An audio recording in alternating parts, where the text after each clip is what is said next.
Pamanang Pinoy Tawid 2014. Yan ang tema ng National Heritage Month for this year. Yan ang pinuntahan ni Leylin Caragay sa I Love My Culture.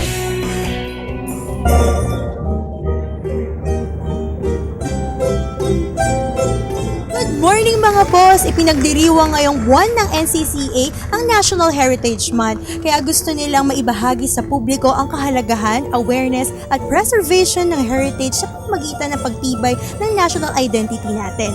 Layunin ng concert na maitaguyod ang 2014 Tawid Heritage Program Celebration Activities upang makaipon ng financial support para sa rehabilitation ng mga heritage sites na sinira ng kaya tara at pakinggan natin ang mga awitin ni Noel Cabangon, Joey Ayala, ang Philippine Madrigal Singers, UP Singing Ambassadors at NCCA Rondalia.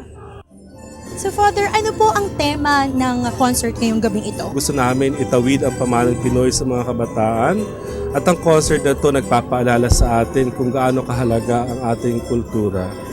And also, ang concert nito, we are also asking yung mga generous people na tumulong sila sa pag-restore ng mga simbahan at saka other infrastructures na na-damage ng earthquake at ng typhoon. This is also a concert for the cause aside from reminding us of the rich culture natin mga Pilipino.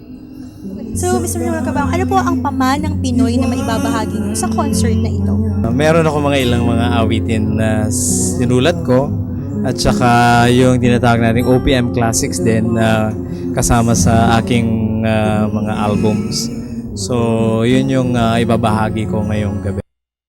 Sariling likha na awit na may ugat sa musical traditions at may ugat sa katotohanan. Ang rondalya ng mga empleyado ng NCCA. Kasi alam mo, ang rondalya ay yan ang talagang sinasabi nating Filipino music.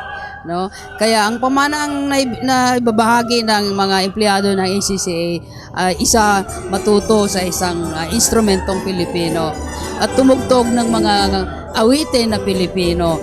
Kaya sa pamamagitan nitong rondalya, sana nakapagpalaganap at naka-inspire kami sa mga tao na matuto rin ng ating sariling instrumento.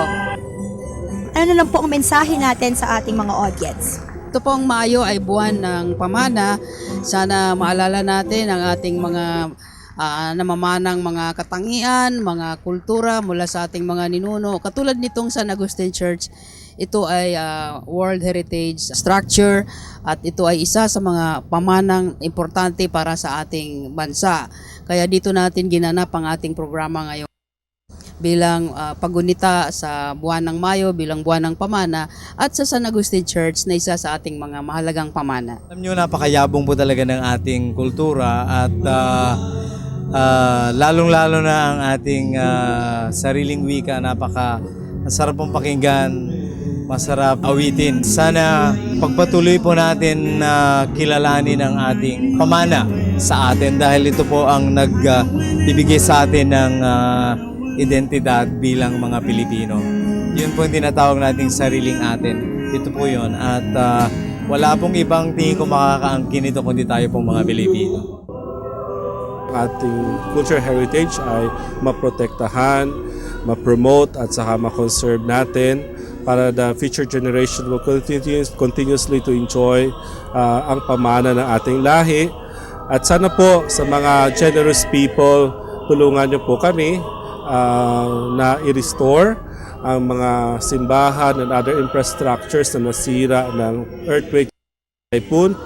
Pwede po kayo pumunta sa opisina ng NCCA at sa Under Subcommission for Cultural Heritage at pwede po nyo doon ibigay nyo mga donasyon. And for sure, I assure you po na ito'y dadalhin namin sa mga lugar na nangailangan talaga ng tulong, lalo na para sa restoration ng mga ating cultural sites. At maraming salamat po sa tumangkilik sa Pamanang Pinoy Heritage Concert na naganap dito sa San Agustin Church Intramuros. Isang malaking tulong po ito sa ating lahat para sa mga sumuporta sa pagpepreserba ng heritage natin or ang heritage sites natin. Leylin Caragay para sa I Love My Culture.